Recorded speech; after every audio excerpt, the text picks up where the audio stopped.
கர்மா விலகினால் நமக்கு என்ன நடக்கும்? கர்மாங்கிறது நான் முதலே சொல்லிக்கிறேன், நல்ல கர்மா கெட்ட கர்மான்னு சொல்கிறோம். கர்மா சுத்தமாக விலகுமானா விலகாது. கர்மா நம்ம கூட தான் இருக்கும், பயணம் பண்ணும். அந்த கர்மாவில் சுபகர்மா அஸ்பகர்மா ரெண்டு இருக்குது.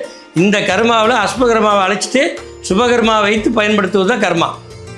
அப்படி பயன்படுத்தினா நம்ம வாழ்க்கையில் என்னென்ன வேணுமோ அத்தனையும் கிடைக்கும். அப்போ கர்மாங்கிறது விலகல் அப்படிங்கிறது நம்முடைய பதிவேடுகளை அழிப்பது. அதை அழிச்சிட்டாவே நம்ம ஆனந்தமாக வாழ முடியும். அப்போ ஆனந்தமாக வாழ்வதற்கு கர்மாவை அழிக்கணும். அழிக்கணும் அதுக்கு ஒரு பயிற்சி மூலமாக தான் அந்த கர்மாவை அழிக்க முடியும்.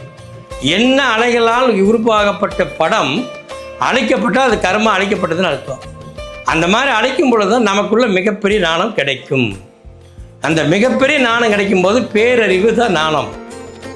அதை பேர் ஆனந்தம்னு சொல்லுவோம், பேர் அமுதம்னு சொல்லுவோம். இந்த மாதிரி பல விதமாக அதுக்கு பேர் வச்சுக்கலாம். அதெல்லாம் கிடைச்சி நமக்குள்ள ஆனந்தமாக வாழ்வோம். அப்போ கர்மா விலகினா யோகம் பெறலாம், ஞானத்தை பெறலாம், ஞானத்தின் உச்சக்கட்டத்தை அடையலாம், ஆனந்தமாக வாழலாம், அற்புதமாக வாழலாம். எல்லாமே எனக்குள்ள சக்தி கிடைக்கும். நான் 8 விதமான அஷ்டகர்ம சக்திகளை கையாள முடியும். அஷ்டமாசத்துன்னு சொல்கிறோம்ல 8, அந்த 8ஐயும் அடைய முடியும்.